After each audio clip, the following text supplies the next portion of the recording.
11 नवंबर साल 2000 ऑस्ट्रिया के कैप्रून विलेज में बेहद ही खूबसूरत मौसम था। विंटर स्पोर्ट्स एंजॉय करने वाले हजारों टूरिस्ट किट्सटाइनहॉर्न माउंटेन के स्लोप्स पर मजे से स्कीइंग करने और दूसरे स्नो स्पोर्ट्स को एंजॉय करने के लिए जा रहे थे। सुबह के करीब 9 बजे ग्लेशियरबाहन फ्यूनिकुलर ट्रेन 161 पैसेंजर्स के साथ अपने सफर पर निकल पड़ती है। ये ट्रेन टूरिस्ट्स को पहाड़ के ऊपर ले जाने के लिए बनवाए गए थे। इस जर्नी में ज्यादा से ज्यादा केवल 10 मिनट का ही वक्त लगता था, लेकिन उस दिन कुछ ऐसा हुआ जिसके बारे में किसी ने सोचा ही नहीं था। अब थोड़ी दूरी तक चढ़ाई करने के बाद ट्रेन एक डार्क टनल में घुसती है। अब तक सब कुछ नॉर्मल लग रहा था, लेकिन कई मिनट बीत जाते हैं और ट्रेन टनल से बाहर ही नहीं आती। करीबन 20 मिनट के बाद काले धुएं का एक बड़ा सा गुब्बारा टनल के अपर एंड से निकलते हुए दिखाई देता है, जो एलपी सेंटर स्टेशन को पूरी तरह से अपने चंगुल में घेर लेता है। ये साइंस काफी क्लियर थे।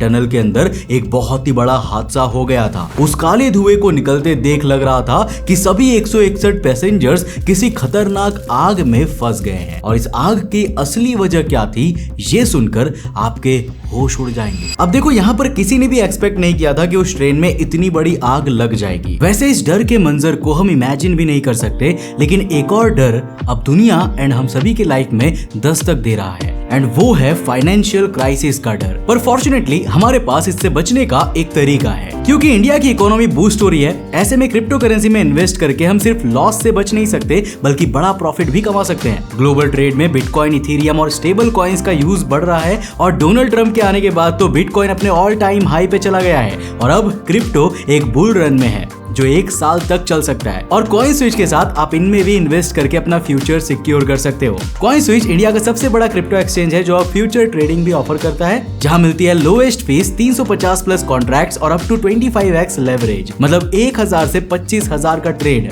और नए यूजर्स के लिए पहले 15 दिन तक 100% फी रिबेट, यानी आप अपने फी सेव करोगे। ऑल्सो कॉइन स्विच का स्मार्ट इन्वेस्टमेंट फीचर है, जहां टॉप ट्रेडर्स आपके बिहाफ में ट्रेड करते हैं। बस आप पैसे इन्वेस्ट कीजिए और प्रॉफिट आपके अकाउंट में ग्रो होता रहेगा। सोते सोते भी पैसा कमा सकते हैं। सिक्योरिटी के मामले में कॉइन स्विच बिल्कुल सिक्योर है, जो FIU रजिस्टर्ड है, और इस पे 2 करोड़ से ज्यादा यूजर्स का ट्रस्ट भी है। ऑल्सो पिन, 2 फैक्टर ऑथेंटिकेशन और SSL TLS इंक्रिप्शन जैसे फीचर्स के साथ आपका पैसा यहाँ सेफ है। कॉइन स्विच के प्रूफ ऑफ रिजर्व से भी कंपनी की फाइनेंशियल हेल्थ प्रूफ होती है, जहाँ total customer holdings crypto plus INR 2774.10 crore है, और इनकी अपनी होल्डिंग्स 3497.22 करोड़ है। इसलिए अगर आप फाइनेंशियल लॉस का डर भूलकर प्रॉफिट्स कमाना चाहते हैं, तो अभी कॉइन स्विच आपको डाउनलोड कीजिए। लिंक आपको डिस्क्रिप्शन बॉक्स में मिल जाएगा, और अभी डाउनलोड करने पर आपको पहले 30 दिन के लिए 1% कैशबैक और 0 ट्रेडिंग फीस का फायदा भी मिलेगा। चलिए वापस आते हैं अपने टॉपिक पर। ग्लेशियरबाहन फ्यूनिकुलर ट्रेन बिना किसी इंजन या फ्यूल टैंक्स का बना हुआ था। ये सिर्फ और सिर्फ पावरफुल स्टील केबल्स और विंच सिस्टम से ही चलता था। एक मशीन थी जो इसे पहाड़ के ऊपर बेहद जोर से खींचती थी। कई सालों से ये ट्रेन ऑपरेशनल था, और आज तक कोई भी हादसा इस पे देखा नहीं गया था। पैसेंजर्स ने इतनी बार इससे सफर किया था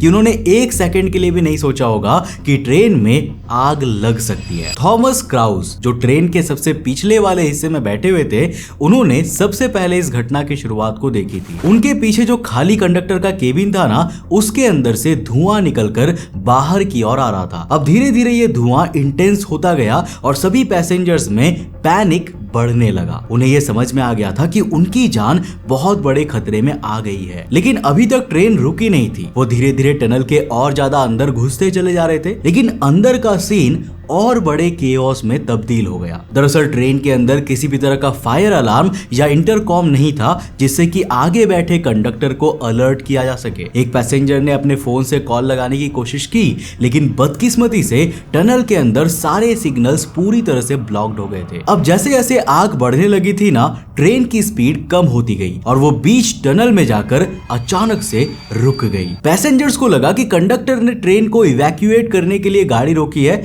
लेकिन कंडक्टर को तो ये पता ही नहीं था कि ट्रेन में आग लगी हुई है। उल्टा उसे तो ये समझ नहीं आ रहा था कि आखिर ट्रेन चलते चलते रुक कैसे गई। अब दरअसल यहाँ आग हाइड्रोलिक सिस्टम तक चली गई थी, जिसकी वजह से ऑटोमेटिक ब्रेक्स अपने आप लग गए थे। इससे सभी पैसेंजर्स एक पहाड़ पर रुकी हुई ट्रेन में आग की लपटों के बीच फंस गए थे। अब जिस घटना की शुरुआत पैनिक से शुरू हुई थी ना, वो अब फाइट फॉर सर्वाइवल बन गया था। एरविन गोइट्स जो कि एक बिल्डर था, वो अपने स्की पोल की मदद से ट्रेन की खिड़कियां तोड़ने लगा, लेकिन उस ट्रेन की ब्रेक रेजिस्टेंट एक्रिलिक ग्लास को एक खरोंच तक नहीं आती है। अब जैसे जैसे धुआं बढ़ता गया ना, सांस लेना मुश्किल हो गया और बहुत सारे लोग बेहोश होने लगे। टॉक्सिक फ्यूम्स सीधे सभी पैसेंजर्स के लंग्स में जा रही थी। ऐसा कुछ मिनटों तक चलता रहा, जिसके बाद कंडक्टर ने फाइनली सिचुएशन को समझा और ट्रेन के दरवाजे खोलने की कोशिश करने लगा, लेकिन बदकिस्मती से हाइड्रोलिक सिस्टम के फेल हो जाने की वजह से सारे डोर्स इंटरनली ही लॉक्ड हो गए थे। तब उसने मैन्युअली ही अपने केबिन के डोर्स खोल दिए,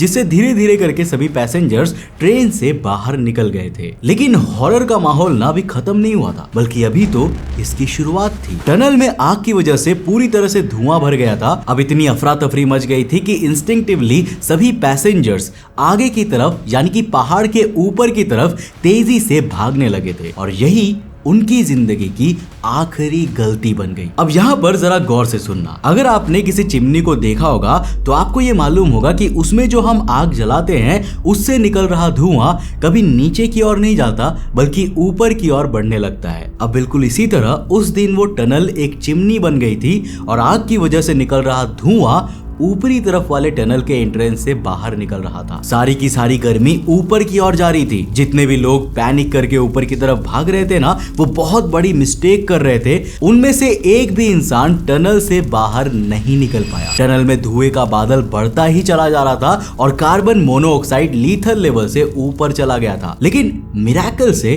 पीछे के कंपार्टमेंट में बैठे 12 लोगों ने इन डेंजर को प्रेडिक्ट कर लिया था। अब उनमें से एक फायर फाइटर थॉर्स्टन ग्रैडलर थे, जिन्हें ये पता था कि उन सबको पहाड़ के ऊपरी तरफ नहीं बल्कि नीचे की तरफ जाना चाहिए। एक दूसरे का हाथ पकड़ के वो 12 लोग धीरे धीरे करके नीचे की तरफ जाने लगे। लेकिन उनका स्ट्रगल यहाँ खत्म नहीं होता है। उन्हें करीब 600 मीटर नीचे जाना था। इस बीच अगर ट्रेन से बंधा हुआ केबल आग की वजह से टूट जाता तो पूरी आग लगी हुई ट्रेन उनके ऊपर आकर गिरती। अब किस्मत से वो सभी के सभी टनल के एंड तक पहुंच गए और उन्हें बचा लिया गया। इस हादसे में 161 में से 155 लोगों की जान चली गई। ज्यादातर विक्टिम्स टूरिस्ट थे, जो बेचारे ऑस्ट्रिया, जर्मनी और दूसरी कंट्रीज से कैप्रून में घूमने के लिए आए थे। यहाँ तक कि इस हादसे में एक world champion free style skier Sandra Schmitt की और 7 time Deaflympic medalist Josef Schaupper की भी जान चली गई थी। कैप्रून फायर का इंसिडेंट वर्ल्ड वॉर 2 के बाद ऑस्ट्रिया का डेडलीस्ट एक्सीडेंट था और केबल ट्रांसपोर्ट सिस्टम के मामले में ये नेशन में पहला ऐसा हादसा था। एक्सीडेंट के बाद इन्वेस्टिगेशंस को तुरंत शुरू किया गया। केवल 4 दिन बाद ही सैल्जबर्ग कोर्ट ने एक्सपर्ट एंथोन मूर को साइट एग्जामिनेशन के लिए भेजा, लेकिन आग ने ना ऑलमोस्ट हर चीज को तबाह कर दिया था और बहुत ही कम सबूत बचे हुए थे। इन्वेस्टिगेटर्स ने दूसरे बचे हुए ट्विन ट्रेन्स को एग्जामिन करना शुरू किया और ये पता लगाने की कोशिश करने लगे कि आखिर आग शुरू कहां से हुई होगी, क्योंकि इस ट्रेन में आग लगने का तो कोई चांस ही नहीं था। अब थॉमस क्राउस नाम का वो व्यक्ति जो केबिन में सबसे एंड में बैठा हुआ था, उसने कोर्ट में ये कहा था कि धुएं की शुरुआत कंडक्टर के केबिन से शुरू हुई थी। कैप्रून में जो ये ट्रेन था वो किसी भी ऐसे मटेरियल से बना ही नहीं था जिससे कि उसमें आग लग सके। इन्वेस्टिगेशन में ये पता चला कि केबिन में जो हीटर लगा था ना, शायद वही फायर का असली सोर्स था। दरअसल ट्रेन को मॉडर्नाइज करने के लिए साल 1993 में ये हीटर्स इंस्टॉल करवाए गए थे। उस हीटर को जब एग्जामिन किया गया तब ये पता चला कि एक लूज हीटिंग एलिमेंट ने एक प्लास्टिक हाउसिंग को टच कर लिया था, जिससे आग तेजी से ट्रेन में फैल गया होगा। उसके बाद उस आग ने हाइड्रोलिक फ्लूइड जैसे फ्लेमेबल मटेरियल्स को टच किया होगा और पूरे ट्रेन को अपनी लपटों की चंगुल में फंसा लिया। अब केवल एक्सीडेंट कहकर इसे रफा दफा कर देने से 155 लोगों की फैमिलीज को कभी भी शांति नहीं मिल सकती थी। इसलिए सैल्जबर्ग पब्लिक प्रोसिक्यूटर एवा डैनिगर सॉरिएट एक स्ट्रॉन्ग केस बनाती है और टोटल 16 लोगों पर चार्जेस फाइल करती है। इसमें मैनेजर्स, टेक्नीशियंस एंड दूसरे गवर्नमेंट ऑफिशियल्स भी शामिल थे। अब यहाँ सबसे मेन इश्यू उठाया गया हीटर का, जो कभी भी ट्रेन में इंस्टॉल ही नहीं होना चाहिए था। जिस हीटर के मॉडल का इस्तेमाल ट्रेन में किया गया था ना, वो स्ट्रिक्टली घर में ही यूज होती है। लेकिन साल 1993 में बिना किसी एक्स्ट्रा प्रोटेक्शन के उस हीटर को ट्रेन में फिट कराया गया था। और इससे भी बुरी बात यह थी कि इसे हाइड्रोलिक लाइंस के ठीक पास में ही इंस्टॉल किया गया था जो कि हाईली फ्लेमेबल ऑयल से भरा हुआ होता है। ये गलतियां और फिर प्रॉपर सेफ्टी मेजर्स का भी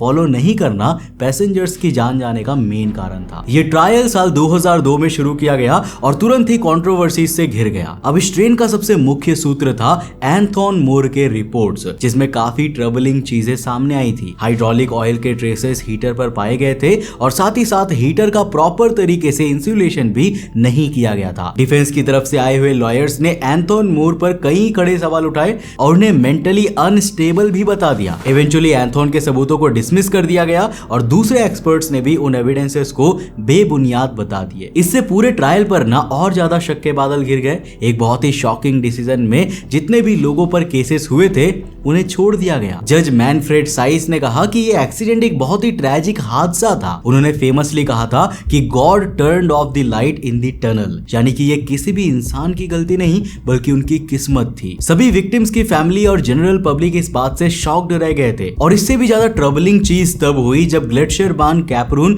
एजी कंपनी ने, जो कि उन ट्रेन्स को चलाते थे, उन्होंने हीटर के मैन्युफैक्चरर्स पर ही केस कर दिया। इससे जर्मनी में कंट्रोवर्सी दोबारा से शुरू हो गई। जर्मन इन्वेस्टिगेटर्स ने कहा कि उन्होंने नई और डिस्टर्बिंग एविडेंसेस खोज निकाले हैं। उन्हें ये साइंस मिले हैं कि हीटर्स को जानबूझकर हाइड्रोलिक ऑयल से कवर किया गया था और आग कोई हादसा नहीं था बल्कि सोची समझी साजिश थी। उन्होंने ऑस्ट्रियन इन्वेस्टिगेटर्स पर भी एविडेंसेस को मिसहैंडल और मैनिपुलेट करने के चार्जेस लगाए। अब स्टोरी के इस अलग एंगल पर भी काफी बवाल मचाए गए थे, पर अंत में इन चार्जेस को भी ड्रॉप कर दिया गया और किसी को भी कोई भी सजा नहीं मिली। विक्टिम्स की फैमिली को खुश करने के लिए ऑस्ट्रिया की सरकार ने टोटल 13.9 मिलियन यूरोस का कंपनसेशन अनाउंस किया था। इसके साथ उन्होंने और ज्यादा स्ट्रिक्ट सेफ्टी रेगुलेशंस भी इंट्रोड्यूस करवाए थे। कैपरून टनल को हादसे के बाद परमानेंटली क्लोज कर दिया गया था और उसे हमेशा के लिए एक मेमोरियल साइट बना दिया गया। आज ये टनल उस हॉन्टिंग डिजास्टर की याद दिलाता है जिसे शायद